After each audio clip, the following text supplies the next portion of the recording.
I'm more concerned about the investigators, because they're not going to come here and, as much as they can say that we had it from a source, and then they will never even reveal who is their source, and which is, they even have the right to protect their own source. So some of the things, they might be technical. So I cannot guarantee myself that 100% they won't use it against me, but I take it that the committee cannot use it against me. But outside of this committee, whoever wants to investigate me, and then I'm making things easy for him by me, maybe there was something that they wanted to use it against me, then I'm giving it to them on a silver platter. So the law you understand is just that you have fears. What if I told you, right now, in a South African supermax prison, there's a man whose silence could protect powerful politicians, senior police generals, and billion-rand tenders? And what if intelligence revealed a plot to kill him in prison before he could testify? This is the Cat Matlala saga, and it's one of the most dangerous corruption cases in modern South Africa. Welcome to Mzansi Polyscope, where we break down South African politics, corruption, and power without fear or favor. If you believe in truth and accountability, do the right thing, subscribe, like this video, and turn on notifications. Now let's get into it. Vusimuzi Cat Matlala is a controversial businessman linked allegedly to a powerful corruption network, sometimes referred to as the Big Five cartel. Investigators and journalists describe this network as involving politics, senior police leadership, state procurement, and private business interests. Important reminder, these are allegations, many still before the courts. No convictions have been made. But what changed everything was Matlala's reported cooperation with investigators and testimony before a parliamentary ad hoc committee in late 2025. According to sources, his testimony allegedly revealed connections between state tenders, top police officials, and political intermediaries, and could implicate some of the country's most powerful figures. That's why the story has escalated from a high-profile arrest to a national security concern within law enforcement and government circles. According to intelligence reports, authorities became aware of an alleged plan to assassinate Matlala inside prison. Not random violence, not gang rivalry. A targeted hit. Soon after, Matlala was quietly removed from Kosi Mampuru II prison in Pretoria and transferred over 1,000 kilometers away to Ebongweni Super Maximum Prison in Kokstad, KwaZulu-Natal. Ebongweni is not an ordinary facility. It's reserved for inmates when the state believes their lives are in extreme danger.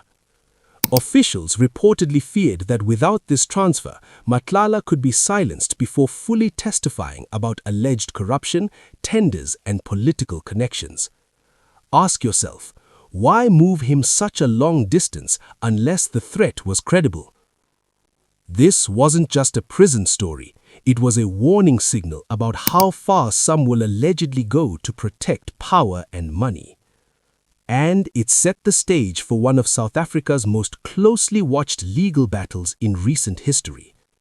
Reports suggest KwaZulu-Natal Police Commissioner General Mkhwanazi played a critical role in ensuring Matlala's protection, not because he was shielding a suspect, but because dead witnesses don't testify. Matlala allegedly holds knowledge that could implicate senior police officials, politicians, and high-value tenders. Keeping him alive became a matter of national and investigative importance. According to sources, Mkhwanazi coordinated with other law enforcement and corrections officials to secure Matlala in Ebongweni Super Maximum Prison, minimizing any risk of external or internal attacks. It's rare to see a police official actively intervening in this way. It signals that Matlala is more than just a high-profile prisoner. He is potentially a key witness in one of South Africa's most sensitive corruption cases. And it is a public knowledge already that In one instance, Mr. Matlala was found with a cell phone inside prison, inside the correctional facilities. For obvious, he was not supposed to be in possession of such, and such a cell phone was facilitated by individuals within correctional service to get to him because they have access to it.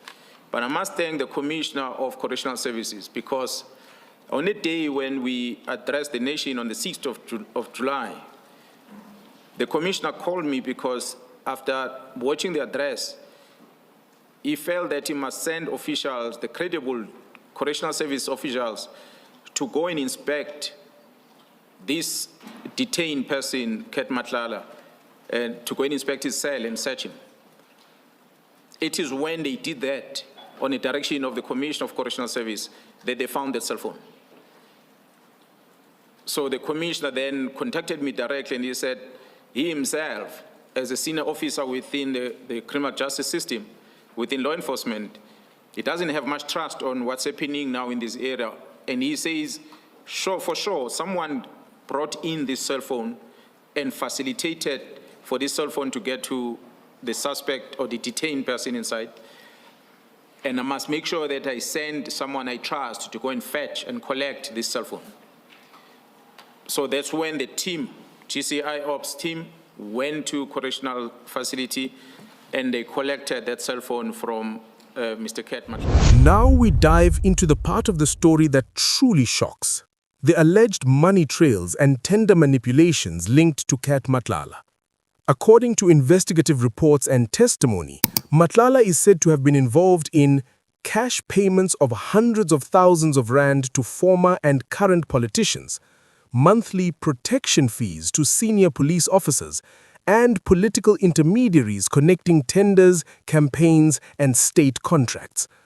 One tender in particular raises eyebrows: a 360 million rand SAPS health screening contract awarded to a company with no clear medical expertise. If even a fraction of this is verified, it represents systemic capture, not petty corruption. Sources also claim Matlala's operations extended into private security, with a team of ex-Special Forces operatives costing millions per month, allegedly providing both protection and influence. In your detail of 14 security or personal protectors, how many are former task force members? It's not task force, it's from the defense, it's special forces. Yeah. Yes. No, I'm asking about the task force, the police task force. Oh, task force is one. It's one. And then the special forces? I'll say maybe 8. 8. Yeah. Out of 14. So it's special forces, 8 plus 1 task force. 9. That is paramilitary. It's not VIP protection to have such dangerous, the highest form of defense of the country in one unit. How much does that cost per month? I was paying them 100,000 a month each. Yeah. So what is your personal security detail budget per month? Because remember, it's food, it's petrol, it's convoy, it's hotels, it's all of that. My budget is 2 million. No, you said the security company makes 2 million. You can't budget 2 million. So the whole 2 million, when it gets in, it goes to those people. Yes, but I don't have one company. Oh, so you source from different companies to maintain that lifestyle. It's these connections, money, power, and elite networks that allegedly made him a target inside and outside prison. And it explains why authorities reportedly went to extraordinary lengths to ensure he remains alive for his testimony. Reports also claim that Matlala once maintained a private security unit of former elite operatives, costing millions of rand per month. Whether entirely true or slightly exaggerated, this reputation follows him even inside prison. Inside Mkhwanazi's super maximum, Matlala is reportedly kept in near total isolation and allegedly refuses food unless it is tasted first by warders. Paranoia or survival instinct? These extreme measures may seem dramatic, But when you consider what he allegedly knows, connections between politicians, police generals, and multi-million rand tenders, being cautious is understandable. This environment of fear and hypervigilance sets the stage for one of South Africa's most closely watched legal battles in recent history. All eyes are now on January 29, 2026, the date Matlala is expected to appear in the Johannesburg High Court. Between now and then, every delay matters, every leak matters, every distraction matters. If Matlala testifies fully, the revelations could shake not only law enforcement but also the political landscape. Every document, every witness, every testimony becomes critical. Authorities reportedly face immense pressure to protect him while also ensuring the investigation proceeds. And while the public watches, the question lingers: will justice catch up with alleged corruption, or will powerful interests find a way to silence the truth before it emerges? Let me ask you, do you believe the system can truly protect someone who allegedly knows enough to threaten powerful people? Is this the beginning of real accountability in South Africa, or just another story that ends in silence? And if Matlala does not make it to testify, what does that say about justice, oversight, and transparency in our country? We want to hear from you. Your thoughts, perspectives, and insights matter. Drop them in the comments below and let's discuss this carefully and respectfully. Share this video so it doesn't disappear. Comment respectfully below with your thoughts and perspectives.